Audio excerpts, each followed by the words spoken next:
தமிழ் மொழியின் வளர்ச்சியிலும் தமிழ் சமுதாயத்தின் மேம்பாட்டிலும் மிகுந்த ஆர்வமும் அக்கறையும் உடைய நம்முடைய வணக்கத்திற்குரிய மாண்புமிகு பாரிவேந்தர் ஐயா அவர்களுடைய வழிகாட்டலில் நடைபெறுகின்ற தமிழ் பேராயத்தின் சார்பில் நடைபெறுகின்ற இந்த விழாவிற்கு வருகை தந்திருக்கின்ற உங்களை எல்லாம் வரவேற்பதிலே நான் மிகுந்த மகிழ்ச்சி அடைகின்றேன். வேந்தர் ஐயா அவர்களுடைய அளப்பரிய தமிழ் பற்றினுடைய அடையாளம்தான் தமிழ் பேராயம் என்பதை நீங்கள் அறிவீர்கள். தமிழ் பேராயத்தின் சார்பில் பல்வேறு பணிகள் ஆண்டுதோறும் தொடர்ந்து நடைபெற்று கொண்டிருந்தாலும் நிரந்தரமான பணி என்று நாங்கள் நினைப்பது ஆண்டுதோறும் 12 தலைப்புகளில் 20 லட்சம் ரூபாய் பெருமான விருதுகளை வழங்கி கொண்டிருப்பதுதான். ஆண்டுதோறும் பல்வேறு பணிகளை தமிழ் பேராயத்தின் சார்பில் நாங்கள் நடத்தி கொண்டிருக்கின்றோம் என்றாலும் கூட உலகத்து அறிஞர்களெல்லாம் உவந்து பாராட்டுகின்ற விதத்திலும் ஆற்றலுள்ள அறிஞர்களையெல்லாம் அடையாளம் கண்டு அங்கீகரிக்கும் விதத்திலும் ஆண்டுதோறும் 20 லட்சம் ரூபாய் பெருமான விருதுகளை வழங்கி கொண்டிருக்கின்றோம். இந்த விருதுகளை பெற்றவர்கள் தமிழகத்திலே மட்டுமன்றி இந்தியாவிலே மட்டுமன்றி உலகின் பல நாடுகளிலே உள்ள அறிஞர்களெல்லாம் தமிழ் பேராயத்தினுடைய விருதுகளை பெற்றிருக்கிறார்கள். எனவே ஏற்கனவே ஒரு நிரந்தரமான பணி விருது வழங்குதல் என்ற நிலையில் இன்னும் ஒரு நிரந்தரமான பணி நடக்க வேண்டும் என்று நாங்கள் விரும்பினோம். டெல்லியிலே உள்ள ஜவஹர்லால் நேரு பல்கலைக்கழகத்தில் தமிழ் இருக்கை தொடங்க வேண்டும் என்ற வேண்டுதலை வைத்தார்கள். அந்த இருக்கையை நம்முடைய வேந்தர் ஐயா அவர்களுடைய உதவியோடு தான் நடத்த வேண்டும் என்று அந்த பல்கலைக்கழகத்தை சேர்ந்தவர்கள் விரும்பினார்கள். அவருடைய அன்பான வேண்டுதலை ஏற்று 10 லட்சம் ரூபாயை ஐயா அவர்கள் ஒதுக்கி டெல்லியிலே உள்ள ஜவஹர்லால் நேரு பல்கலைக்கழகத்தில் ஐயா பேரிலே ஒரு இருக்கை அறக்கட்டளை அங்கே தொடங்கப்பட்டிருக்கிறது. அந்த நிகழ்வு நடந்த சமயத்தில் எனக்கு ஒரு ஆசை இருந்தது. தமிழ் பேராயத்திலும் அதுபோன்று அறக்கட்டளை தொடங்கி நடத்தலாமே என்று நான் நினைத்தேன். என்னதான் பணிகளை ஆண்டுதோறும் நாம் நடத்தி கொண்டிருந்தாலும் நிரந்தரமான பணி என்றால் இதுவரைக்கும் விருது வழங்குதல் மட்டும்தான். அதுபோன்று அறக்கட்டளைகளை நிறுவினால் அந்த பணி யார் தலைவர் யார் செயலர் இருந்தாலும் தொடர்ந்து நடந்து கொண்டிருக்கும். அந்த அடிப்படையிலே ஐயா அவர்களிடம் வேண்டுதலை வைத்தோம். அவர்களும் மிகுந்த மகிழ்ச்சியோடு ஏற்றுக்கொண்டு நல்ல பணிதானே தாராளமாக செய்யுங்கள் என்று அனுமதி அளித்தார்கள். அதற்காக 10 லட்சம் ரூபாயையும் எங்களுக்கு வழங்கினார்கள். திருவள்ளுவர், இளங்கோ, கம்பர், வள்ளலார், பாரதியார் 5 அறிஞர் பெருமக்களிலே அறக்கட்டளை தொடங்கி இருக்கின்றன. ஏற்கனவே சென்ற மாதம் 3ஆம் தேதி பாபநாசம் அங்கே உள்ள திருவள்ளுவர் கல்லூரியில் தவத்திரு குன்றக்குடி பொன்னம்பல அடிகளார் அவர்கள் இளங்கோவடிகள் அறக்கட்டளை சொற்பொழிவை மிக சிறப்பாக நடத்தினார்கள். 2ஆவதாக இந்த மாதம் கம்பர் அறக்கட்டளை சொற்பொழிவை நடத்த வேண்டும் என்று நாங்கள் விரும்பினோம். வேந்தர் ஐயா அவர்களிடம் கேட்டபோது தாராளமாக நடத்துங்கள் என்று அனுமதி வழங்கினார்கள்.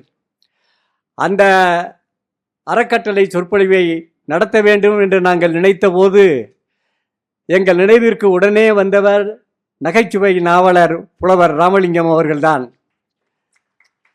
சன் தொலைக்காட்சியை பார்த்தவர்கள் எல்லோரும் அவரை நிச்சயம் அறிந்திருப்பீர்கள். சன் தொலைக்காட்சியினுடைய ஆஸ்தான பேச்சாளர் என்று சொல்லுகின்ற விதத்தில் சன் தொலைக்காட்சியிலே பட்டிமன்றம் என்றால் யார் இருக்கின்றார்களோ இல்லையோ சாலமன் பாப்பையாவும் புலவர் ராமலிங்கமும் கண்டிப்பாக இருப்பார்கள். அங்கே மட்டுமல்ல, சன் தொலைக்காட்சியின் சார்பாக உலகின் பல நாடுகளில் நடைபெற்ற பட்டிமன்றங்களுக்கெல்லாம் சென்று அங்கே தங்களுடைய ஆற்றலை அரங்கேற்றி வந்த பெருமைக்குரியவள் புலவர் ராமலிங்கம். அது மட்டுமல்ல, தமிழகத்திலே உள்ள பல்வேறு இலக்கிய அமைப்புகள், கம்பன் கழகம் போன்ற பல்வேறு அமைப்புகளுக்கு சென்றெல்லாம் தொடர்ந்து பேசி கொண்டிருக்கின்றார். நேற்று இந்நேரம் சங்கரன் கோயிலே ஒரு நிகழ்ச்சியிலே பேசி கொண்டிருந்தார். இன்று நம்முடைய நிகழ்ச்சியிலே பங்கேற்றிருக்கிறார். நாளைக்கு எங்கே போகிறார் என்று தெரியாது. அந்த அளவிற்கு தொடர்ந்து இலக்கிய பணியை ஆற்றி வரக்கூடிய ஒரு பெருமகனார். உண்மையிலே எனக்கு ரொம்ப மகிழ்ச்சி அவரிடத்தில் என்னவென்றால், பட்டிமன்றம் பேசக்கூடியவர்கள் இன்று அதிகமாக காணப்படுகின்றார்கள். ஆனால் தரமாக பேசக்கூடியவர்கள் மிகச்சிலர்தான். ஏதோ ஒரு நகைச்சுவை என்ற பெயரிலும் ஏதோ ஒரு கதைகளை சொல்வது, துணுக்குச் செய்திகளை சொல்வது, அந்த தலைப்பிற்கு அது பொருத்தமா இல்லையா என்பதை பற்றியெல்லாம் கவலைப்படாமல் பேசக்கூடிய பெருமக்கள் தான் அதிகமாக இருக்கிறார்கள். ஆனால் அன்பு சகோதரர் புலவர் ராமலிங்கம் அவர்கள் ஒரு தரமான பேச்சாளர். அவர் நகைச்சுவையிலும் தரம் இருக்கும், அவருடைய பேசக்கூடிய பேச்சிலும் ஒரு தரம் இருக்கும். என்ன தலைப்பை எடுத்துக்கொண்டு பேசுகிறாரோ அந்த தலைப்பை ஒட்டியே அதற்காக முனைந்து தயாரித்து அற்புதமாக பேசக்கூடிய ஆற்றல் பெற்றவர். அவருடைய சிறப்பிற்கு 2 காரணம். ஒன்று அவருடைய ஆழ்ந்த புலமை, 2வது அதை வெளிப்படுத்தக்கூடிய அவருடைய திறமை. அப்படிப்பட்ட அன்பு சகோதரர் புலவர் ராமலிங்கம் அவர்கள் இங்கே வருகை இருந்திருக்கின்றார்கள். வேந்தரையா அவர்கள் இந்த நிகழ்ச்சியிலே பங்கேற்க வேண்டும் என்று நாங்கள் விரும்பினோம். அவர்களும் மனமுவந்து பங்கேற்க இசைவு தந்தார்கள். காலையிலே நடக்க வேண்டிய நிகழ்ச்சி மாலையில் நடப்பதற்கு காரணமே வேந்தரையா அவர்கள்தான். அவர்களுடைய தோதுக்கு ஏற்ப மாலையில் நிகழ்ச்சியை வைத்தோம். ஆனால் நேற்று மாலையிலிருந்து அவர்களுக்கு கொஞ்சம் உடல்நிலை சரியில்லாத காரணத்தால் இன்று இந்த நிகழ்ச்சியிலே பங்கேற்க வேண்டும் என்ற விருப்பம் அதிகமாக இருந்தாலும் கூட உடல் ஒத்துழைக்காத காரணத்தால் அவர்கள் வரவில்லை. அவர்கள் இங்கே வரவில்லை என்ற குறையை போக்குகின்ற விதத்தில் அன்பு தம்பி கவிஞர் அருணாச்சலம் இங்கே வந்திருக்கின்றார். வேந்தரின் சார்பாக வேந்தரின் தனிச் செயலராகவும் வளாக நிர்வாகியாகவும் இருந்து அரிய பணிகளை ஆற்றி கொண்டிருக்கின்றார். அவர் ஆற்றக்கூடிய பல்வேறு பணிகள், வேந்தர் அவர்களே அவருடைய உங்களுக்கு தெரியும் 3 அருமையான கவிதை நூலையும் யானையை பற்றி ஆய்வு செய்து ஒரு நூலையும் இதுவரை 4 நூல்களை வெளியிட்டிருக்கின்றார். ஒரு தரமான கவிஞர் என்று தமிழ் கவிஞர்கள் போற்றும் விதத்தில் நல்ல கவிதைகளை படைக்கக்கூடிய ஆற்றலை பெற்றவர். காலையில் அதிகாலை 6 மணிக்கு கண் விழித்து இரவு 12 மணி வரைக்கும் ஓய்வில்லாமல் உழைத்து கொண்டிருக்கின்றார். சில நாட்களுக்கு முன்பு நடந்த நிகழ்ச்சியில் வேந்தர் அவர்கள் கூட குறிப்பிட்டார்கள், வயதிற்கு மீறிய முதிர்ச்சியை பெற்றவர் அவர் என்று. அப்படிப்பட்ட அருமையான கவிஞர், நல்ல ஆய்வாளர், எங்கள் தமிழ் பேராயத்திற்கு கிடைத்த பெரிய சொத்து அவர். இந்த அறக்கட்டளை நடப்பதற்கே அவர்தான் மூல காரணம். டெல்லியிலே அறக்கட்டளை நடத்துவதற்கு ஐயா அவர்கள் அனுமதி தந்தபோது நமக்கும் அது அப்படி ஒரு வாய்ப்பு வேண்டும் என்று கேட்டபோது நான் சொன்னதை காட்டிலும் அறக்கட்டளையின் அவசியத்தை ஐயா அவர்களுக்கு அதிகமாக சொன்னது தம்பிதான். அது நான் முன்னாலே சொன்னேன், இப்போவும் சொல்கிறேன்.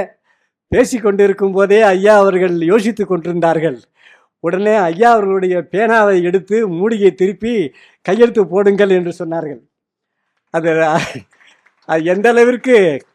எந்த அளவிற்கு தமிழ் பேராயத்தின் வளர்ச்சியில் அவருக்குள்ள அக்கறையை காட்டியது.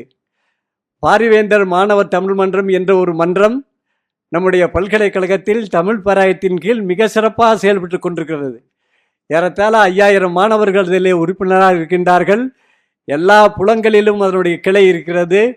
நம்முடைய மன்றத்திலே பயிற்சி பெற்ற பல மாணவர்கள் மாவட்ட அளவிலும் மாநில அளவிலும் பரிசுகளை பெற்று வந்திருக்கின்றார்கள். பெருமைக்குரிய மாணவர்களே, உங்களை போன்று படித்து இந்த பல்கலைக்கழகத்தினுடைய முன்னாள் மாணவர் தான் தம்பி அருணாச்சலம். அவர் மாணவராக இருந்தபோது தோற்றுவிக்கப்பட்டதுதான் பாரிவேந்தர் மாணவர் தமிழ் மன்றம். எனவே இந்த மன்றத்தினுடைய தோற்றத்தில் மட்டுமல்ல, வளர்ச்சியிலும் அவருக்கு காரணம் உண்டு. இன்றைக்கும் பாரிவேந்தர் மாணவ மன்றத்தைச் சேர்ந்த மாணவர்களுக்கு எத்தகைய உதவிகள் தேவைப்பட்டாலும் வேந்தரையா அவர்களிடம் எங்களை விட அதிகமாக பேசி அந்த உதவியை பெற்றுத்தரக்கூடிய வாய்ப்பை பெற்றவர். இவ்வாறு பாரிவேந்தர் மாணவ மன்ற வளர்ச்சியிலும் தமிழ் பேராயத்தினுடைய வளர்ச்சியிலும் பெரிய துணையாக இருக்கக்கூடிய அன்பு தம்பி கவிஞர் அருணாச்சலம் அவர்கள் என்னுடைய தனிப்பட்ட வேண்டுதலை ஏற்று, வேந்தரையா வராத குறையை நீங்கள் போக்க வேண்டும், அவசியம் வாருங்கள், 2 வார்த்தை வாழ்த்துரை கூறுங்கள் என்று நான் கேட்டேன். இங்கே வருகை இருந்திருக்கின்றார். அவரையும் உங்கள் அனைவரின் சார்பாக வருக வருக என்று வரவேற்கின்றேன். இந்த அறக்கட்டளையினுடைய ஒருங்கிணைப்பாளர் அன்பு தம்பி ஜெகத்ரட்சகன் அவர்கள் எவ்வாறு சான்றிதழ் வகுப்புகளை எல்லாம் ஒருங்கிணைக்கும் பணியை கவிஞர் பாலசுப்ரமணியம் செய்கின்றாரோ, அதுபோன்று அறக்கட்டளைகளை எல்லாம் ஒருங்கிணைக்கும் பணியை ஜெகத்ரட்சகன் செய்கின்றார். எனவே இதனுடைய ஆரம்பத்திலிருந்தே அறக்கட்டளைகளை எவ்வாறு சிறப்பாக செயல்படுத்துவது, எந்தெந்த அறக்கட்டளைக்கு யாரை அழைப்பது என்பதெல்லாம் அதிக ஆர்வம் காட்டி வரக்கூடிய அன்பு தம்பி ஜெகத்ரட்சகன் நல்ல ஆய்வாளர், நல்ல எழுத்தாளர். அப்படிப்பட்ட சிறப்பிற்குரிய அவர் நன்றி உரை ஆற்ற இருக்கின்றார். அவரையும் வருக வருக என்று வரவேற்கின்றேன். நம்முடைய தமிழ் மன்றத்தினுடைய செயலர், நம்முடைய பணிகளுக்கெல்லாம் உறுதுணையாக இருக்கக்கூடிய பெருமகனார், அவர் இங்கே நிகழ்ச்சியை தொகுத்து வழங்கி கொண்டிருக்கின்றார். அவரையும் வருக வருக என்று வரவேற்கின்றேன். இந்த நிகழ்ச்சிக்கு வருகை இருந்திருக்கின்ற பல்வேறு புலங்களைச் சேர்ந்த துறை தலைவர்கள், பேராசிரியர் பெருமக்கள், பல்வேறு கல்லூரிகளிலிருந்து நிகழ்ச்சியை பங்கேற்று சிறப்பிக்க வந்திருக்கின்ற மாணவ கண்மணிகள், உங்கள் அனைவரையும் மிகுந்த மகிழ்ச்சியோடும் அன்போடும் வரவேற்கின்றேன். நன்றி, வணக்கம்.